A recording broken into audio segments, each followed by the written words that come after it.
बरसाना से सहचरी शरण बाबा जी। जी महाराज। राधे राधे, दंडवत महाराज जी। महाराज जी, वेखरी भजन, उपांशु भजन और मानसिक भजन, कौन सा भजन श्रेष्ठ है? और नए साधक शुरुआत से वेखरी, उपांशु या मानसिक भजन करना चाहिए जो या कैसे करना? नाम जप है वो वैखरी भी होता है, कीर्तन भी होता है, उसका उपांशु भी होता है और मानसिक भी होता है।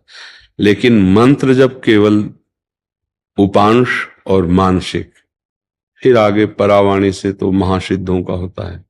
दो प्राय साधकों के लिए है मंत्र जप, उपांश और मानसिक। उपांश में ओष्ठ हिलते हैं, शब्द बार नहीं होता, इसे उपांश।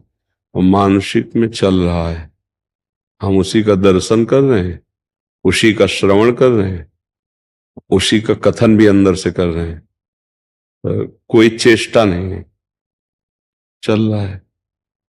तो मंत्र दो प्रकार से और नाम चार प्रकार से, कीर्तन के द्वारा और राधा राधा राधा राधा राधा राधा राधा राधा वैखरी के द्वारा राधा राधा। फिर मानसिक, मानसिक साधक को जल्दी नहीं पकड़ना चाहिए, क्योंकि वो जब दो चार नाम मानसिक करेगा फिर मन भाग जाएगा। यही समस्या है गुरु जी हमारे। हाँ, मानसिक उपासना में जब जाते हैं तो संसार में मन भटक जाता है। इसीलिए नए उपासक को इसीलिए चाहिए कि सतोगुणी आहार करे और कुसंग न करे। वृत्ति का कुसंग और व्यक्ति का कुसंग दोनों बाधक हैं। भजन में आहार का बहुत बड़ा योग है, आज प्रायः इस पर ध्यान कम दिया जाता है। शुद्ध सात्विक वृत्ति, शांत वृत्ति भगवदाकार करने के लिए सतोगुण सहायक है। सतोगुणी आहार, सतोगुणी व्यवहार, वातावरण, जल, सबका प्रभाव पड़ता है। अब जैसे आजकल प्रायः प्यास लगी तो रंग बिरंगे पानी नहीं आते, हो क्या कहते, थम्स अप दो, क्या, हाँ, ये चीजें, ये घोर रजोगुणी और तमोगुणी हैं। ये पीकर तुम, हमें नहीं लगता कि वृत्ति भजन में लगेगी, क्योंकि ये सब अशुद्ध है, भजन के लिए अशुद्ध है। अब कलयुग में जैसे भजन की सिद्धि जल्दी होती है तो बाधाएं भी बहुत अधिक हैं। आप शुद्ध भोजन प्राप्त करने के लिए कहीं भी चेष्टा करें तो बाहर तो बहुत शुद्ध दिखाई देगा, लेकिन वो जो निर्माण होता है उसका, अगर वहां प्रक्रिया देखो, निर्माण करने वालों की स्थिति और निर्माण होने, वो जब आपके टेबल पर आएगा तो फिर वो, लेकिन उस समय का तो वो अपवित्र भोजन माना जाता है। जो अपवित्र शरीर और अपवित्र विचार और अपवित्र धन से बनाया जाता है वो भजन में सहायक नहीं होता। तो भोजन की सबसे बड़ी समस्या है कि साधक अगर भोजन पवित्र पा जाए तो उसके लिए, अगर विरक्त साधक है तो भिक्षान, आकाश वृत्ति, अजगर वृत्ति, इन्हों को लिया गया है, या फिर किसी ऐसे क्षेत्र से जहां पता हो। बहुत ही इस पर बहुत कठिन है, इस समय आहार शुद्धि बहुत कठिन है। गुरु जी 6 साल से मधुकरी का ही प्रसाद पाते हैं एक टाइम। हाँ, तो प्रसाद में मधुकरी मांग के ही प्रसाद। हाँ, तो ये बहुत कृपा है आपके ऊपर। तो आहार शुद्ध ही है, फिर माधुकरी का। अब दूसरा रह गया विचार। विचारों में दोष होता है अहम, जैसे कर्म में फलाकांक्षा, परिवार शरीर में आसक्ति ममता, ऐसे विचार में अहंकार विष है। तो विचार हमारे अहंकार शून्य हो, इसकी जांच करनी है कि हमारा विचार अहंकार शून्य हो, कोई संकल्प न हो, कोई कर्ता भाव न हो। क्योंकि अहंकार विमूढ़ात्मा कर्ता हमिति मन्यते, मैंने ऐसा किया, मैं ऐसा करूंगा, तो अहम है। वो अहम मूढ़ता लाता है, मूढ़ता से परम पद में बाधा पहुंच जाती है, निरंतर भजन में बाधा पहुंच जाती है। तो अंदर के विचारों की शुद्धि और वृत्तियों की शुद्धि बहुत ही सूक्ष्म विषय है। साधु साधक चाहे गृहस्थ हो या विरक्त हो, यदि भजनानंदी बनना चाहता है तो उसे एक एक वृत्ति में अंतर्मुखता से जांच करनी होती। सर्वात्मना न विसजेत बहिरिंद्रियाणि, अपनी इंद्रियों को बहिर्मुख न छोड़ दे, अंदर देखे। अब अंदर अपनी वृत्तियों की जब हम छानबीन करते हैं तो दो प्रकार की वृत्तियां पाई जाती है, एक कुमति से प्रेरित और एक सुमति से प्रेरित। सबके अंदर होती हैं। तो कुमत से प्रेरित जो वृत्तियां हैं उनको दबा दे और सुमत से प्रेरित जो वृत्तियां हैं उनको उठा दे, तो वो दबी हुई रहती हैं जब तक भगवत साक्षात्कार नहीं होता, नष्ट नहीं होती। वो दुर्वासनाएं दबी रहती, इसलिए कुसंग से डरता रहे। और जहां भगवत साक्षात्कार हुआ तो फिर नई स्वात्मारामम विषय मृग तृष्णाम भ्रमयति, फिर आत्मानंद का अनुभव या परमात्मानंद का अनुभव प्राप्त होने वाले महापुरुष को कोई भी ब्रह्मलोक तक के भोग आकर्षित नहीं कर सकते। जैसे भुने हुए चने को चाहे जितना खाद पानी लगाओ कभी अंकुरण नहीं हो सकता, ऐसे उस उपासक का मन हो जाता है। तो अभी हमारा मन तो चंचल है, विषयाभ्यासी रहा है अनंत जन्मों से। विषय में जाने का तो अभ्यास करेगा, विषय में जाने का, और हम अभ्यास कराएंगे भजन का। ये हमारा युद्ध चलेगा लंबा। जहां जहां हमारा मन जाए वहां से हटा के लक्ष्य पे लगाना, या जहां जहां हमारा मन जाए वहां अपने आराध्य देव को देखना। दो में एक वृत्ति धारण करनी पड़ेगी।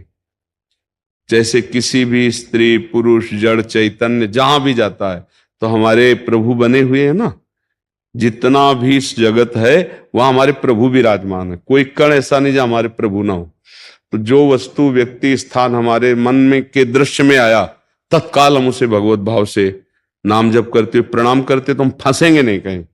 वो हमारा अखंड भजन चलता है। या ऐसा ना कर पावे, मान लो ऐसी स्थिति नहीं, तो जहां मन जाए और आप जान गए कि मन गया, तो मन तुरंत वापस आ जाएगा। जानना ही इसका वापस लाना है। अरे ये तो भाग गया, फिर आ जाएगा, तुरंत आ जाएगा, फिर मंत्र में लग जाएगा। बार बार ऐसे अभ्यास करने से इसके जाने का क्रम कम हो जाता है। फिर एक दिन ऐसा आता है कि जैसे हम विषय से हटाते हैं तो हटता नहीं, ऐसे भजन से हटाएंगे तो हटेगा नहीं, भजन से हटाने पे नहीं हटेगा। इसका एक बहुत बढ़िया स्वभाव है मन का। इसको जो हम पकड़ा देते हैं, एक बार पकड़ा दो अच्छे से, फिर ये छोड़ता नहीं। कोई भी व्यसन, कोई भी गंदी बात, कोई भी अच्छी बात, इसको पकड़ा दो केवल, बस एक बार पकड़ा दो, फिर ये नहीं छोड़ता है। अभी क्या है कि हम पकड़ाव से नहीं पा रहे। अभी तक हमने बहुत जन्मों में उसे भोग पकड़ाए हैं, गंदी बातें पकड़ाई, संसार पकड़ाया। तो देखो हम नाम जब करते भाग रहा है उसी में, क्योंकि वो नहीं छोड़ेगा। अब करते करते अभ्यास के जब ये पकड़ लेगा तो आपसे सच्ची कहते हैं, सोते समय भी भजन होता है संतों का। सोवत हु रसना रटे राधा कृष्ण सुनाम, रात दिन राधा राधा राधा कृष्ण कृष्ण कृष्ण वो जपता रहता है। पर ये अभ्यास जो है बहुत दीर्घ काल तक। हाँ, श्री पातंजलि जी कहते हैं, सातु दीर्घ काल निरंतर सत्कार से भी तो दृढ़ भूमि। दीर्घ काल तक निरंतर आदर के सहित मातु बुद्धि रख के यदि जपा जाए तो ये दृढ़ हो जाएगा। पर जब हम, बहुत ध्यान देने वाली योग्य बात है, जब हम भजन को पकड़ना चाहते हैं तो दो वृत्तियां पैदा कर दी जाती हैं। एक इतना सुख फेंक दिया जाएगा कि आप भजन छोड़ दो। जो जो हमारी कामनाएं रही, वासनाएं रही भोगने की, वो सुविधा बना दी जाएगी, भोगो। और यदि हमारा मन भोग में लग गया तो भजन छूट गया। मतलब भजन का उत्साह नहीं रहेगा फिर वो कि मैं निरंतर जपूं। और दूसरा, इतनी विपत्ति, इतना भय, इतने संकट उपस्थित कर सकती माया कि आपको लगेगा कि मतलब जीना मुश्किल हो रहा है, तो भजन क्या करें। पर अगर इसमें प्रलोभन और भय दोनों से वो हारे ना, तभी उसके रोम रोम से फिर नाम का स्वाद आने लगेगा। हाँ, रोम रोम और रग रग आनंद में पुलकित होकर गदगद सुर नैना सजल, दंपति रस रय भीन, एगति वृंदा विपिन में फिरे प्रेम तल्लीन। तो नए उपासक को कीर्तन में और नाम गुण लीला श्रवण में ज्यादा समय लगाना चाहिए, और फिर जप में पहले कीर्तन का अभ्यास बहुत करना चाहिए। 1 घंटा तो रोज विनोद बाबा के साथ में कीर्तन होता है गुरुजी। हाँ हाँ, और लीला चरित्र श्रवण कहाँ होता है? लीला चरित्र कथा श्रवण कहाँ होता है? ये तो नहीं हो, नहीं, ये करो बहुत जल्दी। बहुत महामोह मय शेष विशाला, राम कथा कालिका, तव कथामृतम तत्त जीवन, कवि विरीडितम कलमशापहम। समस्त पापों का समन करने के लिए भगवत कथा वो आप स्वयं पढ़ लिया करो। आपका तिलक बताता है कि आप निम्बार्क संप्रदाय, तो आप महावाणी जी का पाठ करते हैं?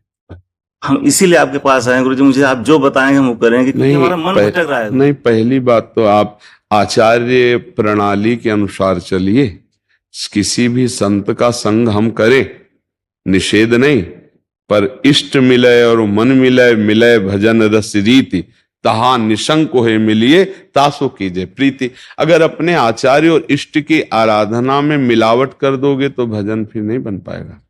क्या आप राधे श्याम श्याम श्याम राधे राधे, राधे कृष्ण कृष्ण कृष्ण राधे राधे इसका कीर्तन करते हो? सुहाग किसका भरे हो? ये देखो, हम इसलिए कह रहे हैं कि अब आपने कभी शब्द का आप जो कहेंगे वही हम करेंगे। हम वही कहेंगे, तस्मात् शास्त्रम प्रमाणम ते, महापुरुषों का संतों का संग करना है, अवश्य करना है, पर अपने इष्ट और आचार्य के अनुकूल ग्रहण करते हुए। समझ पा रहे हैं? आप 1 घंटे अपनी कुटिया में कीजिए कीर्तन, राधे कृष्ण कृष्ण कृष्ण राधे राधे, रोते हुए एकांत में बाबा के पास जाइए, दंडवत कीजिए, कीर्तन में बैठिए, अपना जप कीजिए, कीर्तन अपने। महावाणी जी हैं आपके पास? है गुरुजी, है, अध्ययन अभी नहीं कर रहे गुरु। क्या यार, कैसी बात, तलवार रखी अभ्यास नहीं तो युद्ध कैसे करोगे? आप हमारी प्रार्थना को समझना। अगर वाणी जी में आपका चित्त नहीं लग रहा है तो यही दोष तो बना रहता है। इसलिए महावाणी जी का आप जरूर कृपा करके रोज स्वाध्याय कीजिए, बहुत जरूरी है। जो हम कह रहे हैं उसको आप अच्छे से समझ लीजिए। अगर आप आचार्य शरणागत हैं तो वाणी जी का आप गायन कीजिए, महावाणी जी का अर्थ मत समझने की चेष्टा कीजिए, महावाणी गायन कीजिए। और ये जो जुगल नाम मंत्र है ना, इसका कीर्तन कीजिए। और आपको गुरु जी ने जो मंत्र दिया है ना, मंत्र मिला है ना, तो आप उसका एकांत में जप कीजिए। और बरसाने की मधुकरी राधा चरणारविंद में प्रीति प्रदान करती है। ठीक है, हाँ, आप इतना कीजिए। और जहां जहां मन जाए वहां से हटा के मंत्र और नाम में लगाइए। फिर मतलब आप ये समझो कि श्री जी आप पर कृपालु भाई हैं, आप समिट जाइए। जाकी सांगोपांग उपासना, हम महापुरुषों के वचन कह रहे हैं, जाकी सांगोपांग उपासना है सो या रस माधुरी में प्रवेश पावे है, नहीं तो यह रस माधुरी को बरो आवरण है, अन्य भाव लेनो। बहुत से भक्त हैं, उनकी अपनी अपनी उपासना है, तो अपनी भक्ति की निष्ठा को रखते हुए हम महापुरुषों की कृपा प्राप्त करते हैं। इष्ट मिलय और मन मिलय, मिलय भजन रस रीति। हमारी भजन की रस रीति, हमारी इष्ट, हमारा मन मिले तो हमारी उन्नति हो जाए, हमारा बात बन जाए। समझ रहे हो? तो आप कीर्तन कीजिए सब भगवान के नाम, लेकिन आपके आचार्य परंपरा में जो है आप उसको समझिए। आपके गुरुदेव भगवान मूर्तिमान प्रकट विराजमान है जी गुरुजी। तो उनकी सेवा में जाइए। जाते हैं रोज? रोज तो नहीं जाते गुरुजी। नहीं, गलत। दंडवत करो रोज। कैसी बात करते हो? अपने गुरुदेव के रोज दर्शन करने क्यों नहीं जाते? जाना चाहिए। क्योंकि बरसाने से महीने में 15 दिन तो वृंदावन रहते हैं गुरुजी। अच्छा, तो जब वो वृंदावन आते हैं तो आप वृंदावन के साथ आ जाओ, गुरु का अनुसरण करो। देखो, हम आपको बात बताएं, काम क्रोधादि विकारों से, साधना से नहीं छूटा जाता, इसमें गुरु कृपा काम करते। गुरु के पीछे ऐसे पड़ जाए, गले पड़ जाए तो मुक्त हो जाए जीव। पर हम लोग गुरु को क्या समझते हैं? साधारण एक व्यक्ति समझते। एक बात समझना, हमारी बात को अंदर से समझना, हम अपने गुरु से बढ़कर के किसी को समझ बैठे हैं। ये हमारी समझ हमको उन्नति में नहीं पहुंचा देगी, पक्का समझो। गुरु साक्षात परब्रह्म तस्मै श्री गुरुवे नमः। हम अपने गुरु से प्रसाद मांगे भजन का, तो मुझे लगता है, देखो कुछ संत ऐसे होते हैं बहुत साधारण से दिखते हैं, लेकिन बहुत जब हम गुरु बना लें उनको तो उनको असाधारण प्रिया जो साक्षात माने, हमारे प्रिया प्रीतम है, ऐसे भाव से। तो हमें लगता है रोज गुरु जी की दंडवत करो जब बरसाने में रहे, और जब वृंदावन आवे तो 1-2-4 दिन वृंदावन उनके साथ आ जाओ। रोज चरण छुओ, चरणामृत गुरु जी का ले लो और रोज चरणामृत पाओ। आप देख लो करके, फिर है ना, गुरु जी से रोज प्रार्थना करो, रोज प्रणाम करो, रोज चरणामृत। अरे साक्षात मूर्तिमान लाडली मानो गुरु को, बस काम बन जाएगा। किसी भी, देखो एक चीज ये ध्यान रखनी, किसी भी संत महात्मा की चरण धूलि माथे पे चढ़ानी है, सत्संग सुनना है, दर्शन करना है, पर हमको जो वस्तु गुरुदेव ने दी है उसी में हमें चलना है। अब बड़े बड़े संत हैं, अब जब सब लोग अपनी अपनी साधना की बात कहेंगे तो हम सब साधना एक साथ तो नहीं कर सकते ना। तो जो गुरु जी ने हमें साधना दी चलेंगे उसी में, और सबका संग करेंगे, सबको प्रणाम नमस्कार दर्शन सेवा सत्कार, ठीक है। नहीं, जैसे श्री जी का, महाराज जी श्री जी का निको नाम में क्या कृष्णा भी नाम है क्या? हाँ कृष्णा भी नाम, कृष्णा भी नाम है। हाँ कृष्णा, क्योंकि हम पुस्तक पढ़ रहे थे जी। राधा माधव चिंतन में, जी जी 16 नाम में 8वां नाम आया। हाँ कृष्णा है। तो कृष्णा नाम है, लेकिन श्यामा नाम गुरु जी में 16 नाम में नहीं आया है? श्यामा नाम 16 नाम में नहीं आया। तो 16 नाम थोड़ी श्री जी के, अनंत, हाँ, 1000 अनंत नाम है, 1000 थोड़ी है, अनंत नाम है श्री जी के। हाँ श्री जी के अनंत नाम है, उनकी नामावली का पार कौन पा सकता है। जब हरि के लिए वेद नेति नेति कहते हो, हरि जिनके नाम का रसास्वादन करते, उन श्री जी के अनंत नाम है, 1-2 नाम नहीं है। वही मूल प्रकृति ईश्वरी है। हाँ जब वो नारायण बनते हैं तो वही श्री बनकर के विराजमान होते हैं, जब वो राम बनते हैं तो वही सिया बनकर विराजमान होते हैं, वही जब शिव अंश में प्रकट होते हैं तो शक्ति अम्बा रूप में वही प्रकट होती है। बहुत से उनके अनंत रूप हैं, अनंत शक्तियां हैं। अरे श्यामा हमारा प्राण है तो कैसे कहते हैं। हाँ मेरे प्राण नाथ श्री श्यामा, शपथ करो तरण छिए, राव को काहू मने दिए। हरिवंश महाप्रभु स्वामी हरिदास जी, श्री हरिदास के स्वामी श्यामा, कुंज बिहारी रीज रीज पायन परत। ये आप समझो श्यामा जी हमारी, तो श्यामा नाम जप करते रहिएगा। और सहनशीलता ये हमको ऊपर उठाती, मतलब जो हम दुख में फंसते हैं तो सहनशील ना होने के कारण, तो हमें सहनशील बनना होगा। कैसी भी परिस्थिति आवे हमको विवेक से काम करना होगा, उसमें डूबना नहीं है। हम लोग क्या है कि इतना ममत्व में फंसे हुए हैं कि हमारा शरीर से जो भी संबंध रखने वाले हैं, तो ये हम भूल जाते हैं कि इस लोक का नाम मृत्यु लोक है। यहाँ कभी भी किसी भी समय किसी को भी बिछुड़ना हो सकता है।